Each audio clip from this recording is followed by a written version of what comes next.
कैसे टॉपिक को अंडरस्टैंड करते हैं, कितनी टाइम्स उसकी रिवीजन करते हैं। कुछ बच्चे बहुत बड़ी मिस्टेक करते हैं, वो फर्स्ट और सेकंड रीडिंग के बाद ही क्या सोचते हैं, मैं फटाफट से नोट्स बना लेता हूँ। एक साइंटिफिक वे में अगर आप पढ़ाई करते हैं, सिस्टमैटिक तरीके से, जैसे ही वो 15 डे की रीडिंग आप कंप्लीट कर दो, फिर आपको सिर्फ हाईलाइटेड पोर्शन के ही नोट्स बनाने हैं। बच्चों, आप 12th कॉमर्स के स्टूडेंट हैं, सभी चाहते हैं, एटलीस्ट जो बच्चे पढ़ाई में इंटरेस्ट रखते हैं, जो कुछ अच्छा करना चाहते हैं 12th के बेस पे, तो उनकी ये डिजायर होती है एटलीस्ट हम 95% तो स्कोर करें, ताकि हमारा आगे कहीं अच्छी यूनिवर्सिटी में एडमिशन हो।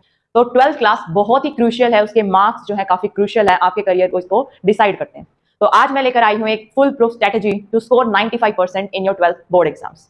ठीक है, तो देखिए, कुछ भी जब हम पढ़ाई करते हैं तो देखो, पढ़ते सभी बच्चे हैं, उनको छोड़ के जो बिल्कुल ही अनइंटरेस्टेड है पढ़ाई में, लेकिन हर किसी बच्चे का 95% या फिर 95% से ज्यादा स्कोर नहीं हो पाता। कैसे टॉपिक को अंडरस्टैंड करते हैं, कितनी टाइम्स उसकी रिवीजन करते हैं, एक साइंटिफिक वे में अगर आप पढ़ाई करते हैं, सिस्टमैटिक तरीके से, एक सिस्टमैटिक प्रोसेस को साथ लेकर चलते हैं अपने रिवीजन के लिए, अपनी स्टडीज के लिए, तभी और सिर्फ तभी आप एक अच्छा स्कोर कर पाते हैं।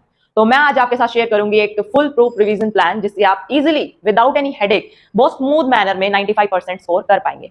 तो देखिए, यहाँ पे मैंने रिवीजन प्लान लिखा हुआ है। जैसे ही आप कोई टॉपिक पहली बार पढ़ते हैं, सबसे पहले उसको याद करने की कोशिश मत कीजिए, जस्ट उसको प्लेन रीडिंग कीजिए, टॉपिक को समझने की कोशिश कीजिए। अपने माइंड को इतना स्ट्रेस नहीं देना, आपको जस्ट उसको समझने की कोशिश करनी है, ना कि याद करने की। तो फर्स्ट रीडिंग में आपको सिर्फ जस्ट उसको अंडरस्टैंडिंग के पर्पस पे करना है। जैसे ही आप, जैसे मॉर्निंग में आपको कुछ पढ़ा कोई भी टॉपिक, ठीक है, फिर जैसे ही आपने वो कंप्लीट किया, उसको समझ लिया, आपने डाउट्स भी क्लियर कर लिए, उसके बाद नेक्स्ट रीडिंग होनी चाहिए विद इन 24 आवर्स। क्योंकि अगर आप विद इन 24 आवर्स नहीं पढ़ते हैं तो आपको लगता है ऐसा है कि आपको वो टॉपिक आ गया, लेकिन वो आपकी शॉर्ट टर्म मेमोरी में ही जाता है उस टाइम पे। तो आपको वो दोबारा से 24 आवर्स के अंदर पढ़ लेना चाहिए, तब आप उसका 60% कंटेंट जो अपने माइंड में ले जा पाएंगे। उसके बाद आपको नेक्स्ट 3 डेज के अंदर अंदर सेकंड रीडिंग के बाद थर्ड रीडिंग कर लेनी चाहिए। ठीक है, फिर आपका जो टॉपिक है थोड़ा थोड़ा आपको माइंड में रिटेन रहना स्टार्ट हो जाएगा। आपको टॉपिक ऐसा लगेगा हाँ कि मेरे यहाँ पे माइंड में रिटेन है वो टॉपिक। जब भी आपसे कोई पूछेगा तो आप उसको रिकॉल कर पाओगे। इजीली रिकॉल करने में आपको ये थर्ड डे की रीडिंग बहुत हेल्प करेगी। जैसे ही आपकी थर्ड रीडिंग कंप्लीट हो जाती है, आपको एक क्विक टेस्ट देना चाहिए अपने आप को, या फिर अगर आपके टीचर ले रहे हैं तो वेल एंड गुड। ठीक है, तो आपको या तो उसका ओरल टेस्ट दे दो, अपने आप को टेस्ट दे दो, या फिर घर में एक छोटा सा बोर्ड लगा लो और उस पर अपने आप से ही जितना भी टॉपिक आता है उसको लिख डालो। उसके बाद विद इन 7 डे, ठीक है, आपने जो पढ़ा है ना टॉपिक, उसके नेक्स्ट 7 डेज के अंदर आपको फोर्थ रीडिंग करनी चाहिए उस टॉपिक की, रिवीजन की।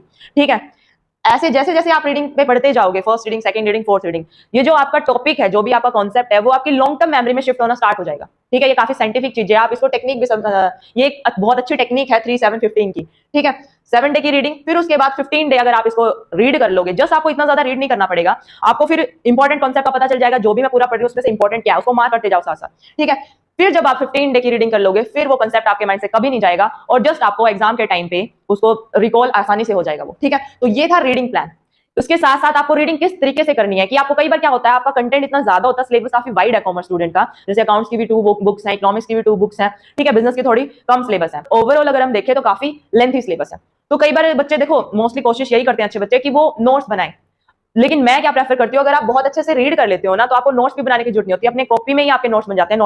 नोटबुक की इजीली, मतलब इतनी ज्यादा जरूरत नहीं पड़ती, अगर आप बुक में उसको मार्क करते चले जाओगे। देखो कैसे पढ़ना है, जब आप फर्स्ट रीड करोगे आपको कुछ हाईलाइट नहीं करना, कुछ अंडरलाइन नहीं करना, जस्ट आपको अंडरस्टैंडिंग के बेसिस से पढ़ना है। जब आप सेकंड रीडिंग करो, आप उसको पेंसिल से अंडरलाइन कर दो, जो भी आपको इंपॉर्टेंट लगता है, जो आपके टीचर्स ने बताया कि हाँ ये बात इंपॉर्टेंट है इस टॉपिक में, उसको अंडरलाइन करो पेंसिल से। फिर उसके बाद थर्ड डे जब आप रीडिंग करोगे, थर्ड रीडिंग, तब उसको आप पेन से अंडरलाइन कर दो। फिर उसके बाद जब आप फोर्थ रीडिंग करोगे, तब आपको पता लग जाएगा कि इस पूरे ओवरऑल टॉपिक में क्या इंपॉर्टेंट टर्म्स है, अगर मैं उसको भूल रही हूं तो आप उसको हाईलाइट कर दो। फिर उसके बाद आपको 15 डे की रीडिंग में सिर्फ हाईलाइटेड पोर्शन को ही पढ़ना है, यानी आपको पूरी बुक एज इट इज नहीं पढ़नी, फिर आपके वो नोट्स बन जाएंगे। जैसे ही वो 15 डे की रीडिंग आप कंप्लीट कर दो, फिर आपको सिर्फ हाईलाइटेड पोर्शन के ही नोट्स बनाने हैं। कुछ बच्चे बहुत बड़ी मिस्टेक करते हैं, वो फर्स्ट और सेकंड रीडिंग के बाद ही क्या सोचते हैं, मैं फटाफट से नोट्स बना लेता हूँ, बट वो नोट्स इतने बल्की हो जाते हैं ना, वो शॉर्ट और क्रिस्प नहीं होते, फिर आप उसको रीड नहीं कर पाते। आपका बहुत सारा टाइम तो एक तो लिखने में चला जाता है, ठीक है, दूसरा फिर आपको रीड कैसे करोगे, उसको बहुत अच्छे से रिवाइज नहीं कर पाते क्योंकि बहुत बल्की नोट्स होते हैं। ठीक है, तो इस तरीके से आपको पढ़ना है। ठीक है, अब जून से अगर आप पढ़ना स्टार्ट करते हो, तब भी आप 95% अच्छे से स्कोर कर सकते हो, बहुत इजीली स्कोर कर सकते हो। तो मैंने आपके लिए तीनों सब्जेक्ट जो कॉमर्स के हैं शेड्यूल बनाया है कि आप दिसंबर तक अपना कंप्लीट कर सकते हो सिलेबस तीनों सब्जेक्ट्स का। इवन अकाउंट्स और बिजनेस की तो आप बहुत अच्छे से रिवीजन भी कर सकते हो। देखिए जून में मैंने यहाँ पे बनाया, इसका स्क्रीनशॉट आप ले सकते हैं। ठीक है, और इस शेड्यूल को फॉलो करके मैं भी आपकी क्लासेस लूंगी और आप खुद भी फॉलो कर सकते हैं। अगर आप किसी और को फॉलो करें या मुझे, आप चाहे फॉलो करें ना करें, बट ये जो शेड्यूल है आपका काफी ज्यादा आपको हेल्प करेगा। ठीक है, जून में क्योंकि आपका स्कूल भी नहीं लग रहे, ठीक है, आपके पास इनफ टाइम है अकाउंट्स को देने के लिए, काफी लेंथी है ये सब्जेक्ट, तो आप 3 चैप्टर कवर कर सकते हो क्योंकि ये सब कुछ रिलेटेड है।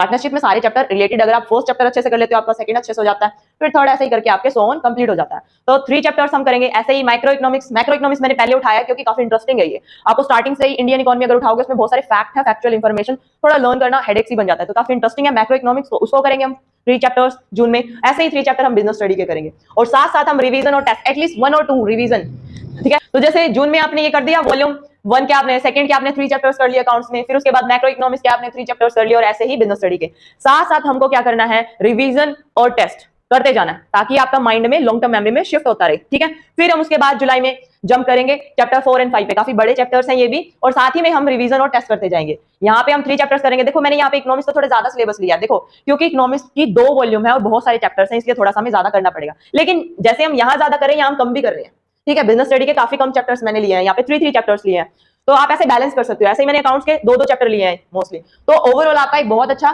क्या कहते हैं शेड्यूल बन जाता है, ठीक है। फिर उसके बाद अगस्त में आप कर सकते हो चैप्टर 1 और 2 दूसरी बुक के, ठीक है। यहाँ पे फिर 3 और 4 और 5 और 6, तो यहाँ पे हमारा इस शेड्यूल के अकॉर्डिंग अगर आप जून में भी स्टार्ट करते हैं ना तो आपका पूरा सिलेबस अक्टूबर में फिनिश हो जाता है। फिर उसके बाद मैं आपके यूट्यूब पे भी प्रैक्टिस सेशन लेके आऊंगी और आपको रिवीजन और आपके मॉक्स लूंगी, ठीक है। तो आपका फुल प्रूफ रिवीजन प्लान है यहाँ पे अकाउंट्स का। देखिए बच्चों, कॉमर्स में अकाउंट्स एक ऐसा सब्जेक्ट है, अगर आप उसको अच्छे तरीके से प्रॉपर्ली उसके पूरे प्रैक्टिकल सोल्व कर लेते हैं, उसकी मल्टीपल टाइम रिवीजन कर लेते हैं ना, तो आपके फुल मार्क्स इजीली आ सकते हैं, कहीं नहीं गए आपके मार्क्स, ठीक है। थ्योरी में आप कह सकते हो थोड़ा बहुत 1-2 नंबर कर सकता है, बट अकाउंट्स में आप 100% स्कोर कर सकते हो, ठीक है। तो ऐसे मैक्रो इकोनॉमिक्स में भी यहाँ पे 3 चैप्टर्स हैं, यहाँ पे 4 चैप्टर है, ऐसे करके हमारा सिलेबस दिसंबर तक कंप्लीट हो जाएगा। देखो आपको ये लग रहा होगा कि देखो इकोनॉमिक्स में हमारा दिसंबर तक जा रहा है, बट वी हैव जनवरी, ठीक है। हम जनवरी में और फरवरी के फर्स्ट वीक में इसको कंप्लीटली रिवाइज कर सकते हैं, ठीक है। आप ये भी तो देखिए, आपने स्टार्ट भी तो जून में किया है, ठीक है। उसके बाद बिजनेस स्टडी में हम देखो सारा का सारा सिलेबस हम यहाँ पे सितंबर में कंप्लीट कर रहे हैं, हमारे पास 3 मंथ्स है अच्छे से रिवीजन करने के लिए, ठीक है। और आपको बिल्कुल भी घबराना नहीं है, मैं आपके साथ हूं, मैं तीनों सब्जेक्ट आपको बहुत अच्छे से बहुत इजीली समझाऊंगी, बस आप बने रहिए हमारे YouTube channel. Thank you, all the best.